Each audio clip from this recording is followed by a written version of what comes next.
Ted was situated in a tree atop a hill, with a clear view of the pool area of a luxurious estate. He had wrapped his tool in a material and wore long rubber gloves. Using a small monocle-like device, he closely monitored the pool area, despite being just 70 yards away from the chaise lounges by the pool. The estate belonged to Byron Diamond, a billionaire entrepreneur. Although the tree Ted Vincent occupied wasn't exactly within the estate's boundaries, it was close enough for him to carry out his surveillance undetected. Byron Diamond employed Ted's wife, Kara. She was attractive, with dark blonde hair and a good figure. For the past 4 weekends, she had been spending time at Diamond's estate openly, with Ted's knowledge, to engage in a relationship with her boss. This only happened when Diamond's wife, Miranda, was away doing charity work. Ted wasn't sure if Miranda was aware of Kara's visits, considering there was staff at the estate. Diamond and Kara walked out to the pool, with Diamond wearing swim trunks and Kara only in a revealing thong. This wasn't the first time Ted had seen them dressed like this. He had been scouting the estate for weeks and had positioned himself to have control over them. Diamond was exceptionally good-looking, with a fit physique, and he and Kara looked impressive together, especially in their current attire. Ted could somewhat understand why Kara was drawn to Diamond, but he had been unable to accept the situation from the beginning when she first mentioned her intentions. Both Ted and Kara were 37 years old, married for 16 years, and had twin daughters, Claire and Beth, who were 15 and resembled their mother. Currently, the girls were staying with Ted's parents for a week before heading to soccer camp, inheriting their father's athletic skills. Currently, Ted was supposedly out on a bike ride with his best friend, Miles Jacobs. They had been buddies since they were kids, back in first grade. Now they were business partners running a financial advice firm called M&T, which Ted founded right after college. While Miles didn't attend college due to financial constraints, he had a knack for sales and helped grow the firm by promoting its services. Both Ted and Miles were financially comfortable family men, with kids of similar ages attending the same school. Miles was married to his childhood sweetheart, Robin, who was also a past crush of Ted's. Despite their similar appearance, Miles won her heart, and Ted eventually found happiness with Kara during college. As Ted waited off the bike path at a distance, Kara was about to encounter a shocking event. Ted witnessed Kara and Diamond sharing a hug that turned into a kiss, but just as they separated, Diamond suddenly fell. Kara screamed and fell to the ground in shock. Desperate, she crawled towards the pool and plunged in. Having seen enough, Ted descended from the tree and swiftly disposed of the tool and its cover in bushes. He discarded his gloves and stashed everything in a plastic bag on his belt before hurrying back to his bike. Pedaling away, he rejoined Miles on the main bike path, making sure they were alone before continuing their ride. After biking a few miles, Ted disposed of the incriminating evidence in a dumpster behind a gas station. The two friends completed their ride and ended up at Miles's house. Ted wasn't concerned about the tool. He figured the police would find it eventually, but he didn't think they could trace it back to him or get any DNA from it. He had owned the Magnum for a long time, inheriting it from a passing acquaintance who didn't want his family to keep this. It, along with 2 Colts, had been stored in Ted's garage cupboard for years. Unlike the other old Magnum, which was kept in a safe along with his grandfather's tools, Ted hadn't stored this smaller one there. When Kara revealed her intentions, Ted immediately thought of this and retrieved it from his country property, ensuring it was in working order. He removed its serial number to cover his tracks. He saw his possession of the tool as a testament to the value of holding on to old items rather than discarding them thoughtlessly. When they arrived at Miles's house, Robin greeted them. They hadn't discussed their plans with her beforehand, but they returned around the time she expected them. She welcomed them with cold beers and asked about their ride, to which Miles responded positively, mentioning it was a good workout on a quiet trail. After about 4 hours, Robin hugged them both. She was an attractive woman around their age, with dark hair and a slight frame. Ted had always found her appealing, and although they flirted occasionally, they both knew she was Miles's partner. They enjoyed their beers, showered in the pool house, and relaxed by the pool. Robin inquired, "Ted, how long do you reckon this Kara situation will last?" She was aware of Kara's weekend activities, as Ted had confided in them both. They were his closest confidants, whom he turned to in times of distress or for sensible advice. After consulting with them, Ted had ostensibly devised a plan to let the affair fizzle out naturally, if it ever did. Robin believed Ted should have promptly kicked Kara out, but Miles had a different perspective, advising to delay divorce until they could safeguard their business and until the twins were older. However, Ted had already made up his mind. He had no tolerance for men who meddled with other men's wives, especially his own. Once he formulated a plan, he discussed it with Miles, and they refined it together. Now, Robin was probing about Kara's involvement with Diamond. Ted responded, "I have no clue. But Robin, my thing with Nora will hopefully endure longer." Robin persisted, "I still think you should get rid of Kara."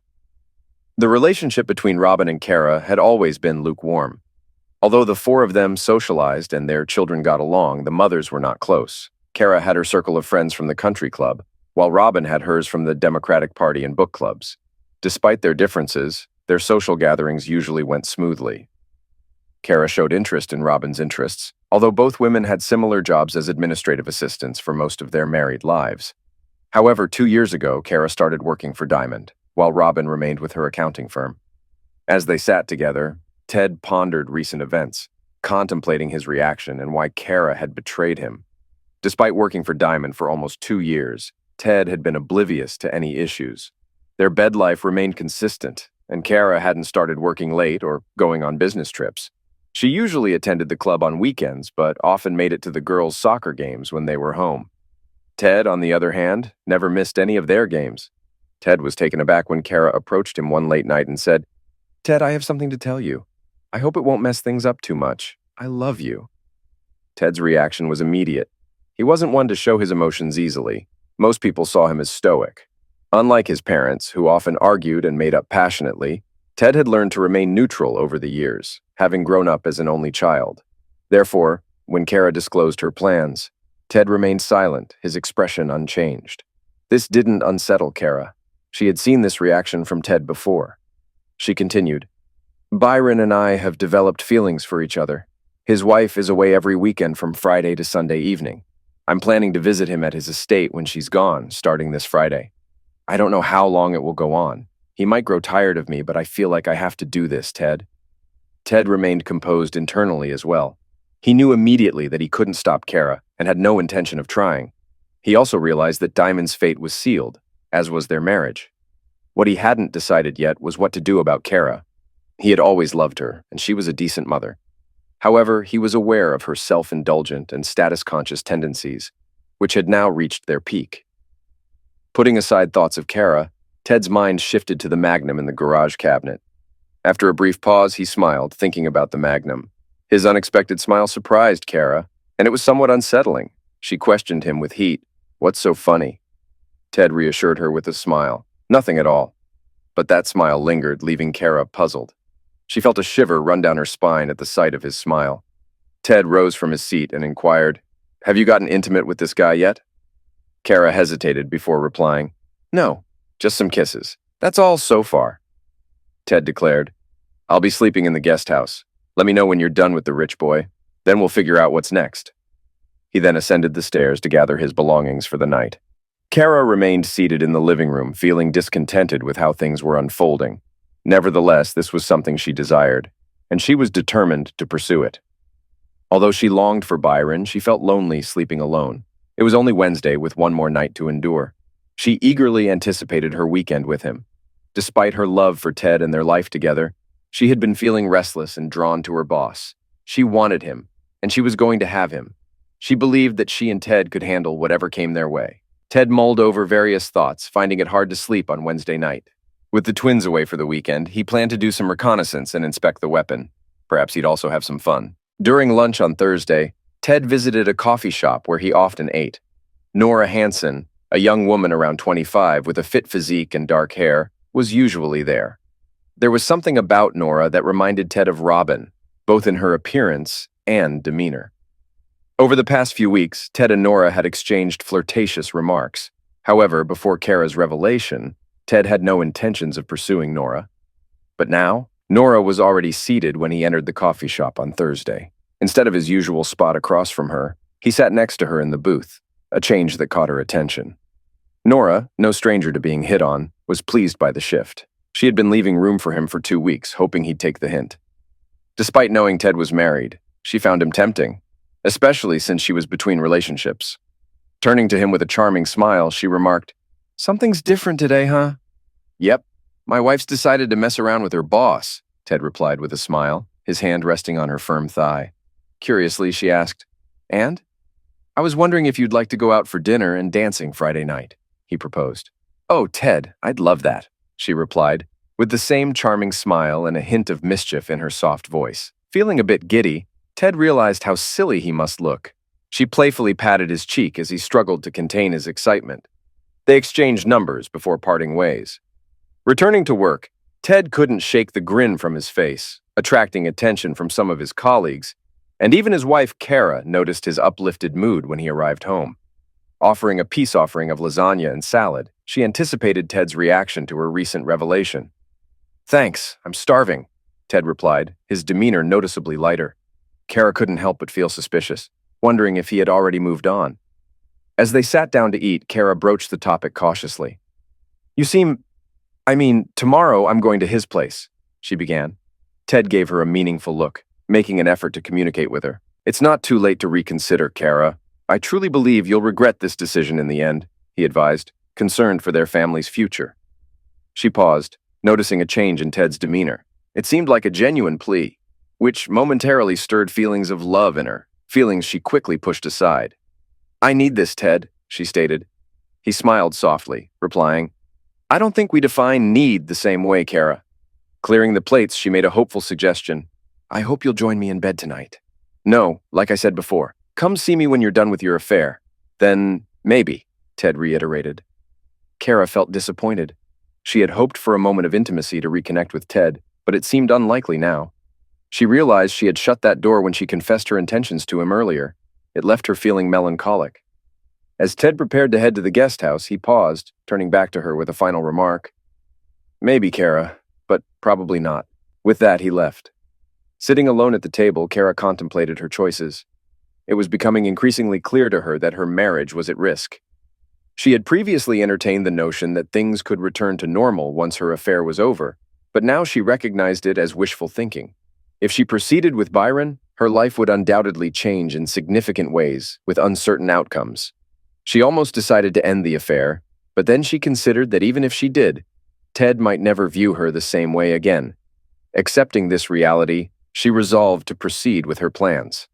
Friday evening arrived, and Kara had already packed a bag with essentials and some new, revealing nightwear before leaving for work. She felt jittery upon seeing Byron at the office, but his warm smile and kiss reassured her. He asked, "No second thoughts. What about your husband?" Kara replied, "I did have doubts, but I desire you so much." She playfully licked her lips, exciting Byron. They left work separately, keeping their plans discreet from the staff.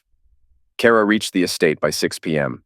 Byron greeted her, opening the car door and guiding her inside his lavish home. Once inside, he embraced her passionately, igniting her excitement.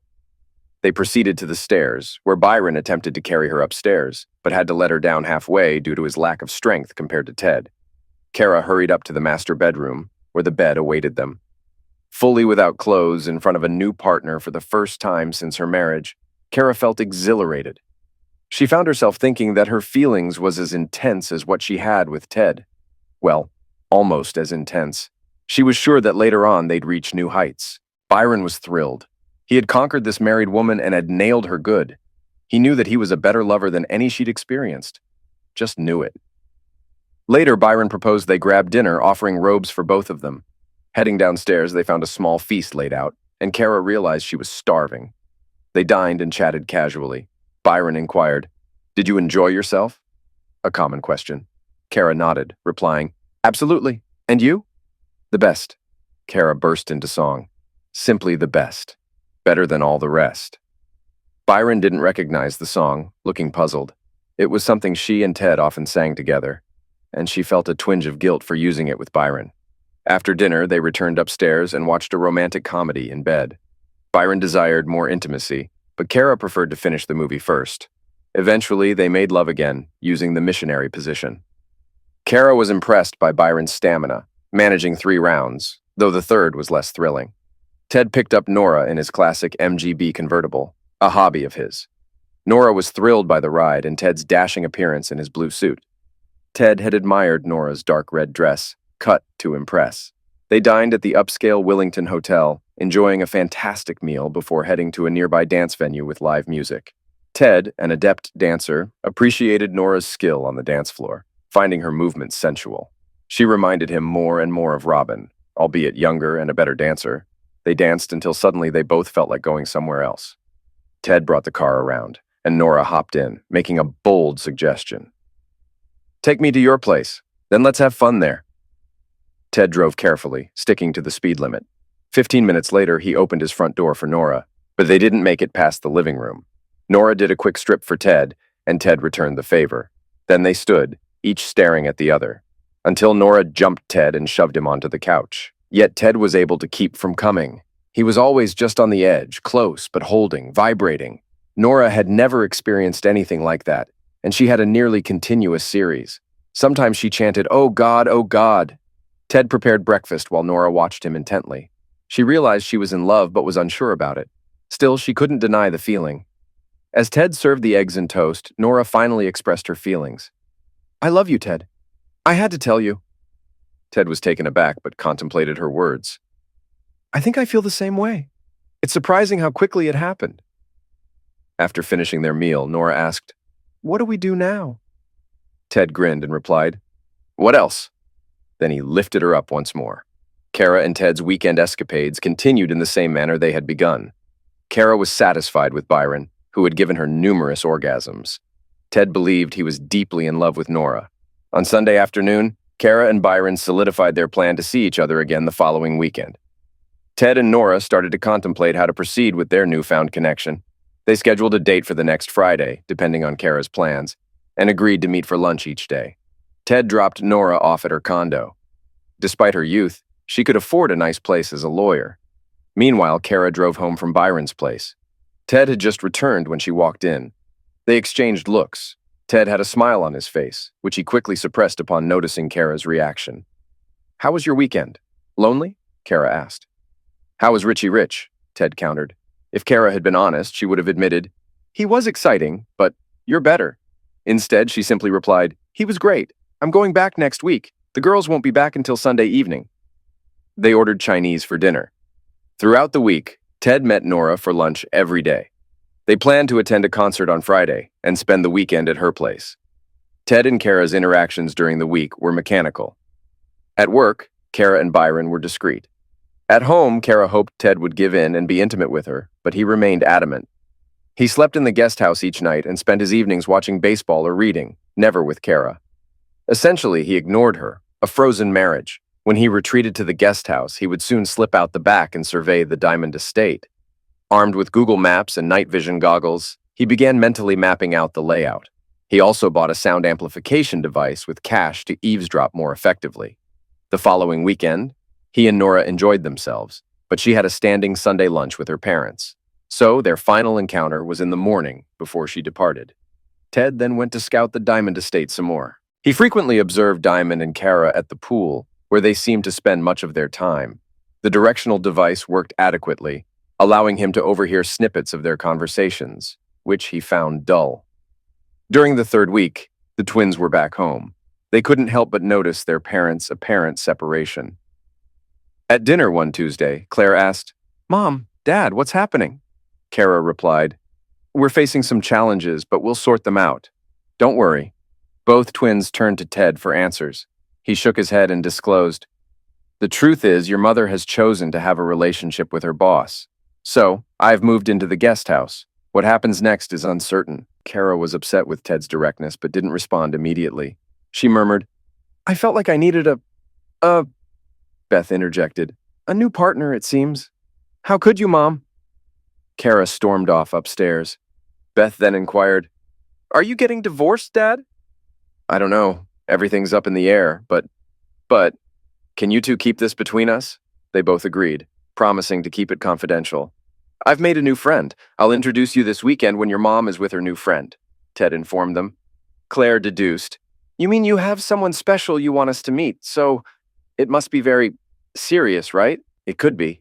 Until your mom's actions, I never would have approached Nora. But she did, and I did, and well, who knows where things will lead." Beth said, "Whom?" Ted chuckled. "Whom? Smart Alec?" Beth grinned. Claire inquired, "How did you move so swiftly, Dad? It's not your usual pace."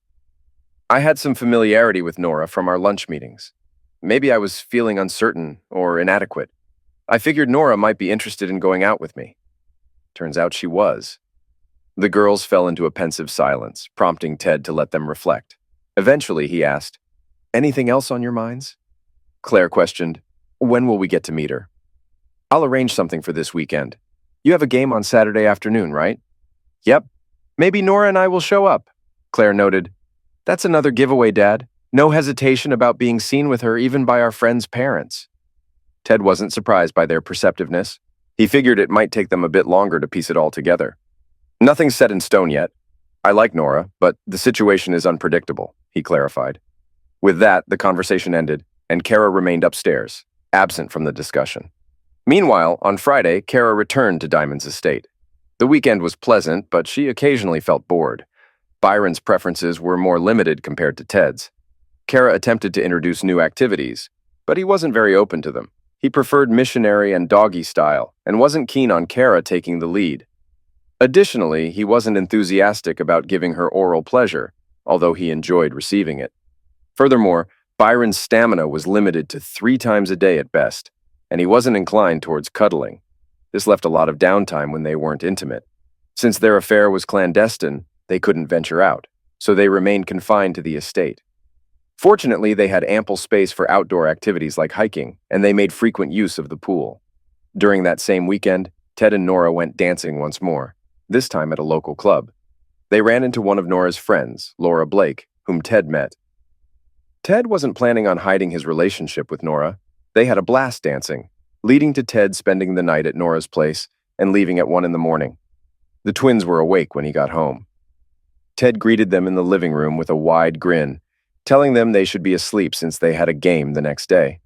Beth pointed out that they were waiting for him, just like he did for them. Claire noticed Ted's grin and started to speculate, but Ted cut her off, urging them to go to bed because they had a game at 10, and Nora was joining them. Nora arrived at 8:30, feeling nervous along with Ted and the twins. When Ted introduced Nora to Claire and Beth, there was a brief silence. Finally, Ted broke it, introducing the girls. Nora greeted them awkwardly but tried to find common ground by mentioning she played soccer in college as a striker for Notre Dame.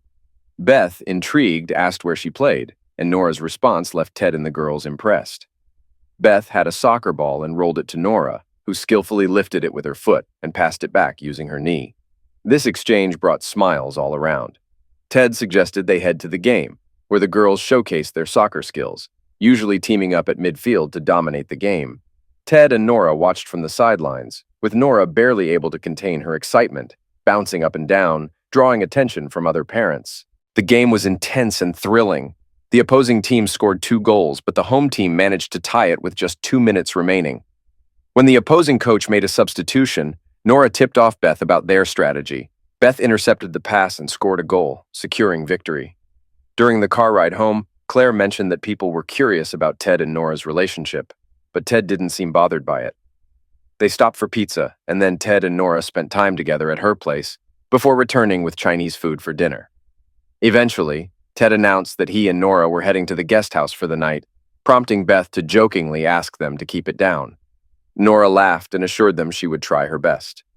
After Nora and Ted left, the girls had a deep conversation. They really liked Nora and noticed that their dad was growing fond of her too. It felt like their old family life was fading away suddenly. Claire expressed her frustration, blaming their mom for ruining things by having an affair. Beth shared the sentiment, questioning how their mom could do such a thing. Claire concluded it was selfishness, causing their mom's actions. Beth suggested they adapt to the changes and remain hopeful. Meanwhile, Ted and Nora enjoyed their time together. The next morning, they made breakfast for everyone, and Nora even gave the twins a soccer lesson. Later, she had to visit her parents. Ted and the twins had a lengthy discussion about their next steps. Ted tried to reassure them about their mom and assured them that even if they divorced, they'd still live in the same house and have contact with both parents. They also talked about how the girls should handle interactions with Kara, aiming for a civil approach. Then Kara walked in, creating another uncomfortable moment as they all exchanged glances. She expressed her love for the girls and Ted, but Beth calmly pointed out the contradiction between her words and actions. Kara admitted she couldn't fully explain, but insisted her actions were temporary. Claire expressed doubt about this. Kara then announced she would make dinner, and they all sat down to eat stir-fry with chicken. Conversation was strained, but Kara asked about the soccer game, and Ted shared Beth's success. After dinner, Ted announced he was going to the guest house. Kara suggested he stay, but he declined, questioning her about her affair. Kara expressed uncertainty, but mentioned they would spend the weekend indoors. Ted warned her about the consequences of their actions being noticed, but Kara seemed resigned to the situation. Ted bluntly stated that their marriage was over, shocking Kara, who ran upstairs in tears. Morning came, and she decided to act normally. She had work ahead, as did Ted. Meanwhile, the girls were getting ready for their trip to their grandparents' house, and then to nature camp. After lunch, Ted sat down with Nora and filled her in on what went down after she left. Later, he headed home to assist the twins with packing. Kara's day took an unexpected turn when Joan phoned her. Joan inquired, "Kara, who was that lovely young woman with Ted at the soccer game?" Caught off guard, Kara replied, "Which young woman?" Joan elaborated, "Oh, a former soccer player, quite attractive. We were all curious where you were." Kara muttered, "Damn." "Relax, Kara. There wasn't anything obvious between her and Ted, Kara retorted, "Oh, really? Well, nobody's mentioned her to me. What's her name?" "Nora. Kara, where were you?" "I've heard some unbelievable things," Joan pressed. Kara sighed. "Like what, Joan?" "Like the rumor that you left Ted for your boss." "That's not true. I didn't leave him." Joan continued. "Well, Jane Bright at the club mentioned that her cousin, who works at Mr. Diamond's home, saw another woman there on weekends." "Damn it. So it's really you. Good Lord, Kara. Good Lord. It's not meant to be forever, Joan. Just weekends." "You fool. Ted's already with someone else. And you know what? I can't blame him. She's young and attractive. Your daughters seem to know her already. You're screwed in more ways than one." Kara hung up, feeling deeply shaken. Later that evening, Kara and Ted dropped the girls off at his parents' house. The car ride home was silent. But as soon as they entered the house, Kara turned on Ted and slapped him. He stepped back, startled. "What the hell?" "You've replaced me, you jerk." "You're one to talk. What did you expect? You must have had her lined up. How long have you been cheating on me?" "I only knew her from the coffee shop. We never even kissed until you started things with your boss. So, screw you too." "Oh, wait. I'll never do that again, witch."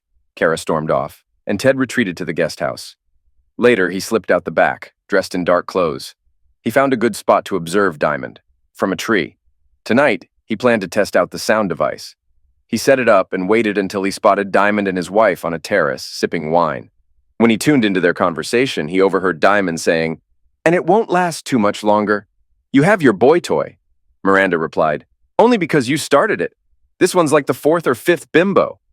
Diamond said, "I keep you in style, Mira. Don't mess that up." "Why are they always married? Do their husbands know?" "Yes, I make them tell their husbands. I prefer it that way. When we have social gatherings, I smile at all the cucks." "Someday, boy, you'll cross the wrong one." "Nah, what's the worst that could happen? They might split from their wives, but they've all got kids, so they just suck it up. And even if they do divorce, tough luck. You're a real piece of work, Bai. A real jerk. But I'm good in bed, right?"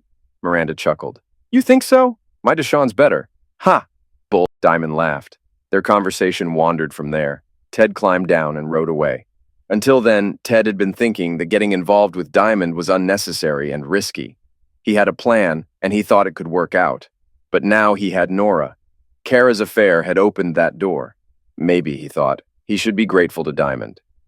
But overhearing that conversation had reignited his anger. The next day, he went into Miles's office, and they had a discussion. Nora spent the weekend with Ted and the girls. They slept in the guest house, but spent time together like a family. They even had more soccer lessons after the Saturday game. On Saturday night, Ted and Nora enjoyed their usual great time in bed. As they lay there afterward, Nora asked, "What do you think will happen, Ted? I mean, maybe it's weird to ask, but are we exclusive?" Ted chuckled. "You mean, am I seeing my wife on the side?" Nora giggled. "Yeah, I definitely am not. I'm committed to you. You could be that special woman if you want." "I feel like I'm breaking up a marriage. You and Kara were together for so long." "It wasn't you. Once Kara left for her boss, I was done with her. It didn't take long for me to feel liberated. And I benefited from that. I'm grateful." The next morning, they had another lively round in bed and then went to make breakfast. Nora left a bit early to help her mother with a fancy cake. Ted told the girls he was going on a bike ride with Miles. He hugged them tightly and rode off. Earlier in the week, Ted had prepared the tool and left it, loaded and wrapped, by the tree he'd chosen. When he ditched his bike and headed there, He half wished someone had taken it. But it was still there. He had serious doubts, even as he climbed the tree. But then he remembered the jerk's conversation with his wife, Miranda. And when he spotted his nearly naked wife kissing the guy, he thought, screw it. Time for that nonsense to stop. As Ted and Miles sat drinking beer after their bike ride, Robin dashed out from the house. I saw on TV. Diamond's been shot. He's not alive. Diamond passed. Ted jumped up. What about Kara? They said a woman was there but wasn't hurt. Miles exclaimed, My God! He pulled out his phone and checked the news. Miles had kept Ted's cell phone with him during the whole ride. It was still in his waist pack. He waited until Robin was busy with her phone before passing Ted's phone to him. But Robin noticed. At the time, she didn't think much of it. Ted tried calling Kara but got no answer. I better get home. Maybe someone called there. He pedaled off on his bike. When he arrived home, the landline was ringing. Hello? Is this Ted Vincent? Yes. This is Detective Harvey of the APD. There's been an incident, but your wife is not injured. A man's voice. You mean Diamond? My friend told me. What happened? I can't say. Mr. Diamond passed. Your wife is here at the station. She's quite shaken up. Can you come for her? Sure. Main station? Yes. 3rd floor, front desk. Ted threw on some shorts and a t-shirt over his bike gear. He grabbed his wallet and phone from the fanny pack. With the car keys in hand, he headed out. He had no idea what awaited him at the station. What he found was an invitation to give a statement. He was told he could see Kara after that was done. Detective Harvey turned out to be an older white man who appeared to be in good shape, although he had gray hair. He had a partner, Stella Blaine, who was an attractive, tall brunette. Ted sat in a small room with them and answered all their questions, even though they gave him his Miranda warnings. They asked about his day, and he told them about his bike ride and everything else. Then they asked if he knew about Kara's involvement with Diamond. Yes. How did you feel about that? Harvey asked. I didn't like it, but I moved on. What does that mean? I found someone else, another woman.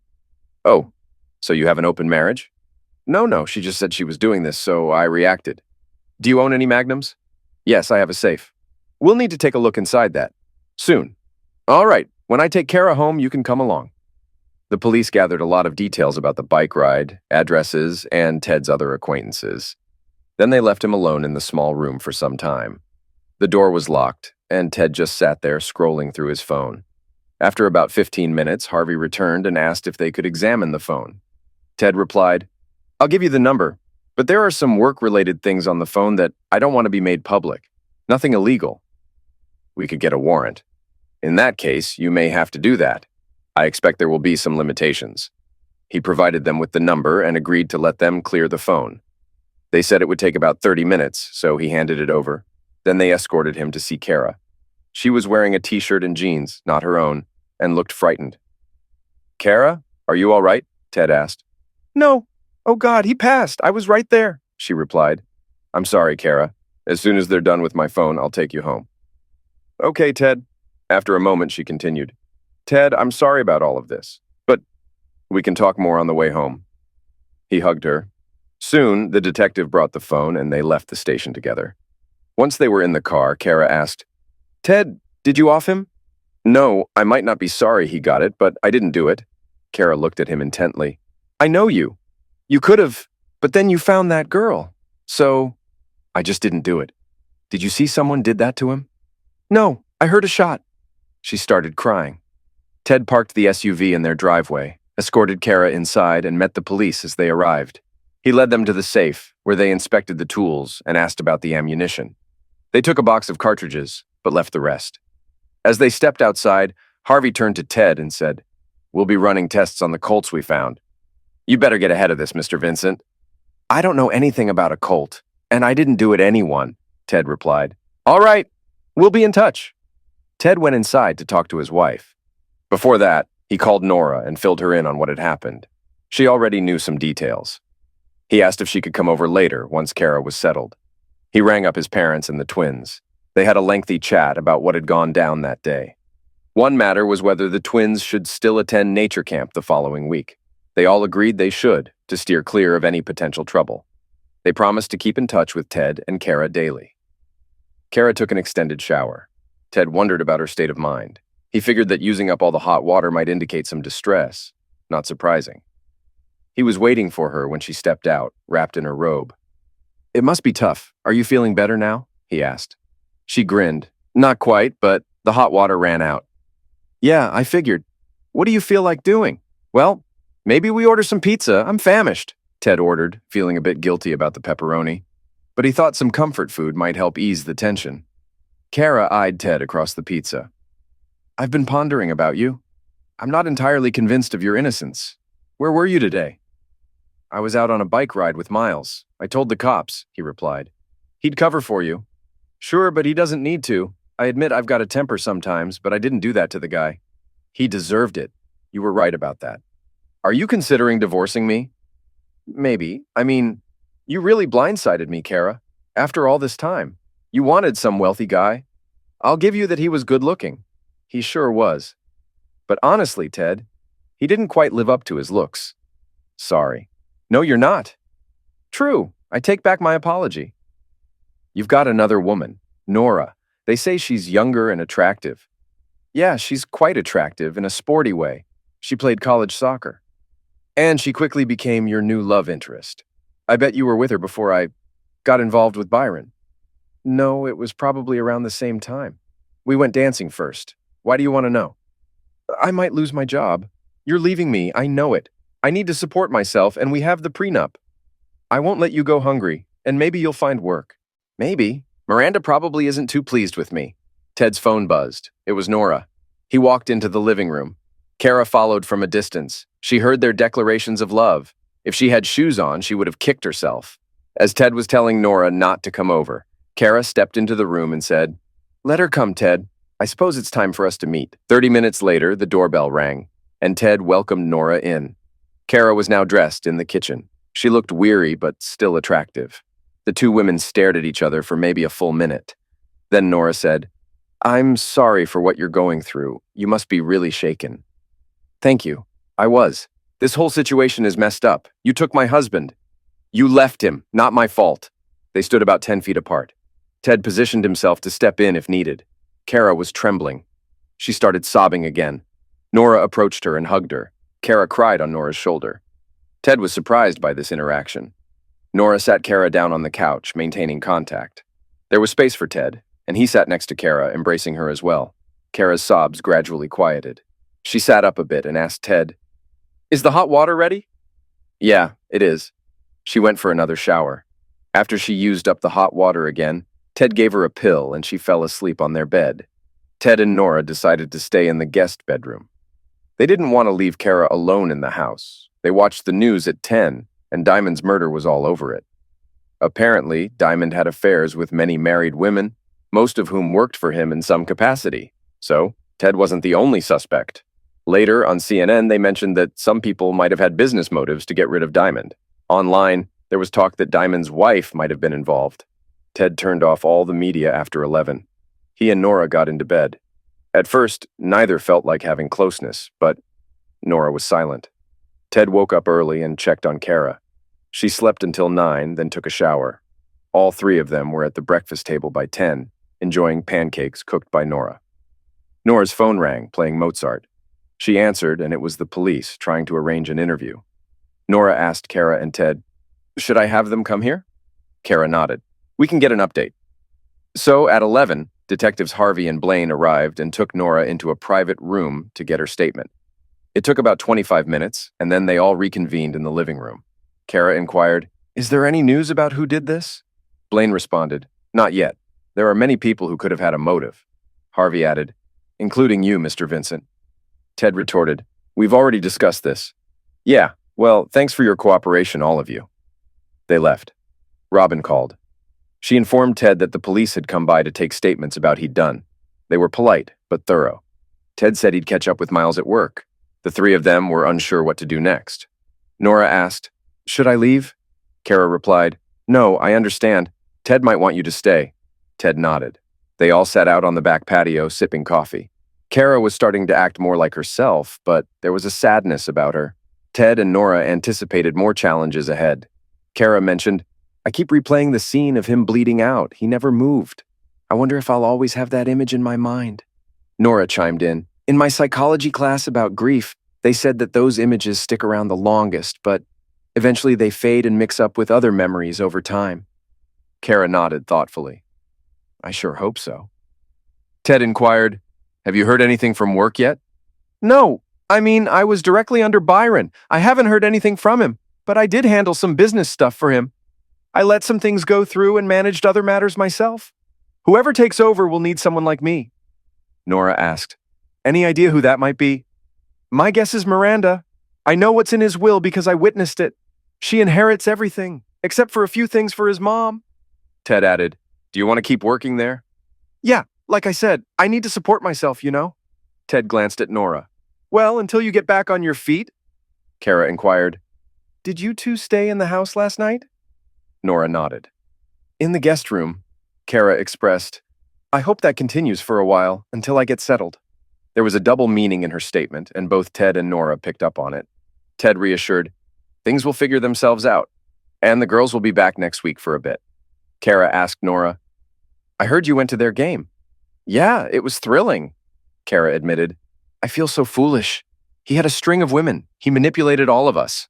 Nora remarked, well, he was a charming jerk. You just made a mistake. Ted pondered, I think you've been feeling unsettled for a while. Not just at work, but here at home.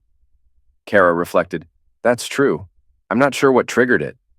Maybe it was a grass is greener thing. She paused. Then everything fell apart and I lost control of my life. With that, she hurried inside. The other two decided to give her some space. They could hear the sound of pots and pans clattering as Kara got busy in the kitchen. Kara baked a chocolate cake, finishing by noon. Nora and Ted joined her later, chatting casually as they watched. They had sandwiches while waiting for the cake to cool down enough for icing. The day passed in a similar manner. Nora cooked burgers for dinner while Kara prepared a salad. They worked on tasks but avoided discussing what lay ahead. Kara headed to bed at 9, experiencing nightmares twice during the night, once even screaming. Ted comforted her each time. The next morning, Tuesday, Nora had to head to work for court, and Ted considered going to the office. However, he was concerned about leaving Kara alone. While Ted contemplated, Kara's phone rang. It was Miranda. Kara put it on speaker. Miranda asked, will you be coming to work today? Do I still have a job? Kara inquired. Yes, although things may be strained, we still have tasks to accomplish, and you can't be replaced immediately. So despite your involvement with Byron, I need your assistance if possible, Miranda replied. Kara glanced at Ted for reassurance before responding, I can be there in an hour. Good. Come to the house and enter from the back to avoid any discomfort, Miranda instructed. Kara followed the directions and met Miranda in the office on the second floor. After a handshake, Miranda asked, I'm curious, before we begin, why did Byron appeal to you? I've seen your husband. Is he not satisfactory?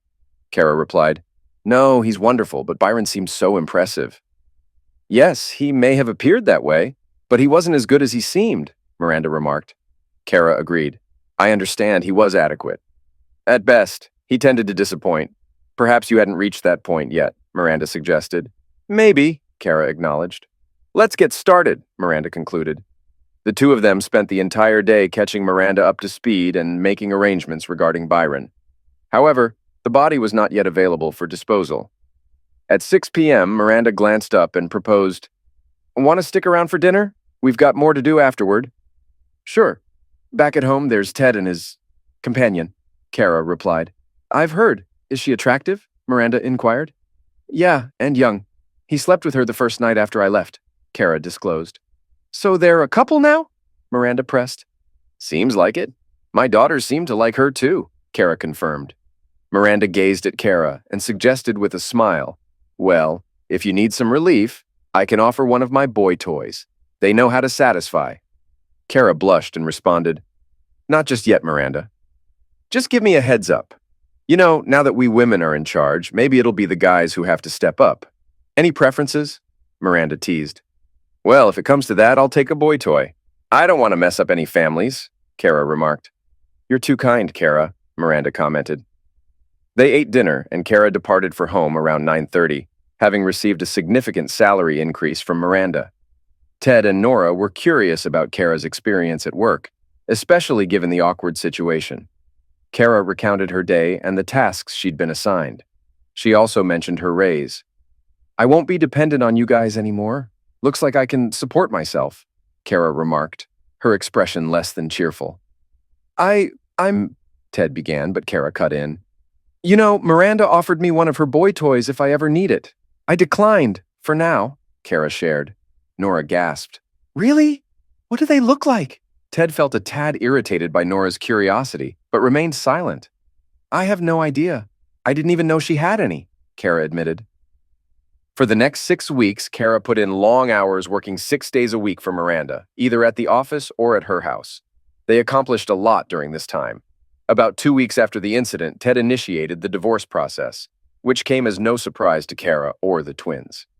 Miranda arranged for Kara to have a lawyer, and the divorce details were relatively straightforward to work out. They reached an agreement and signed the papers within a few weeks. During this time, the twins remained in the house with Ted and Nora, which didn't bother Kara too much. She and the twins were gradually improving their relationship and often spent Sundays together, Kara's day off. Ted and Nora moved back into the main house, and Nora gave up her condo.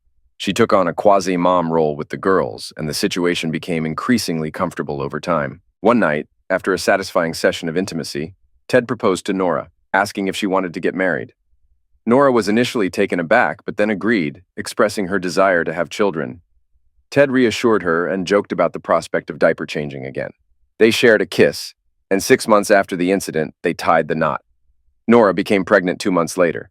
Meanwhile, the police investigation into the high-profile incident of a billionaire hit a dead end. Despite periodic mentions by journalists, public interest waned over time. Authorities struggled to verify alibis for potential suspects, including 6 husbands, but made no progress. They even scrutinized Miranda's activities, but found no evidence linking her to the crime. Eventually, the investigation stalled, with the case only brought up for appearances from time to time. Kara quickly became essential to Miranda and the company, thanks to her intelligence and familiarity with operations, which surpassed everyone else's except Byron's, who wasn't much help. One Saturday afternoon, as they were finishing up work, Miranda noticed Kara heading to her room to shower. Kara had never used the pool before, and Miranda was determined to change that. When Miranda saw Kara drying off after her shower, she threw her a robe and urged her to follow. Curious, Kara complied, knowing Miranda was her boss. Miranda led her outside to the pool area. As they approached, Miranda teased Kara with a surprise. Although hesitant, Kara thought it might be a good change. They reached the poolside, where 2 attractive young men lounged on chairs, one black and one white, but well-tanned. Both were nude. Kara was taken aback, but Miranda explained that Kara hadn't been intimate since the incident, so she'd arranged for Kara to have a choice between the 2 men, Damon and Chad. Kara was stunned, but also felt a rush of excitement at the unexpected proposition. Kara and Damon put on a real show for Miranda and Chad, who only watched. Miranda and Chad gave them a round of applause, and that's how Kara's fear of the pool was conquered. Kara's life took a dramatic turn, but it wasn't all bad. She had her pick of Miranda's companions, and she cherished her job. On Sundays, she spent time with her daughters, sometimes joined by Ted and Nora. When Nora gave birth to Bryce, Kara felt thrilled, but a tad envious. Ted and Nora were also overjoyed. During a private chat, Nora curiously asked Kara about her romantic life, and Kara didn't hold back, sharing all the details. That night, Nora and Ted's intimacy soared to new heights, rekindling the passion they'd felt before Bryce's arrival.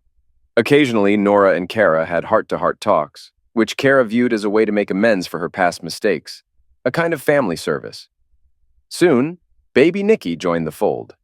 As they say, everything turned out well in the end. Except for this. One evening, after putting all the kids to bed and with Miles and Robin visiting for dinner, Robin found herself chatting with Ted in the backyard. They stopped by the guest house, and Robin brought up something she'd noticed. She remarked on the resemblance between her and Nora, then confessed she once considered Ted as a partner but chose Miles instead. Ted was taken aback and asked why. Robin explained she saw an underlying anger in Ted, perhaps inherited from his parents, which he often kept hidden. Despite this, she still cared for him deeply. She then brought up the incident with the phone, noting the risk Ted took and the loyalty Miles showed. Ted pondered her words in silence for a while before considering counseling, but Robin encouraged him to embrace his true self. They walked back together, ready to rejoin their spouses. You know the saying, Everything ends well when it ends well, but not this time. One night after the kids had gone to bed, Miles and Robin were visiting for dinner. As they were in the backyard, Robin took a stroll with Ted. They stopped near the guest house, and she mentioned, "Miles and I couldn't help but notice how much Nora and I resemble each other. It's quite flattering." Ted grinned and joked, "You could have picked me instead, you know." "But I chose Miles. Want to know why?" "I never had any idea. You, you carry this hidden anger within you. Maybe it's from your family. You keep it concealed.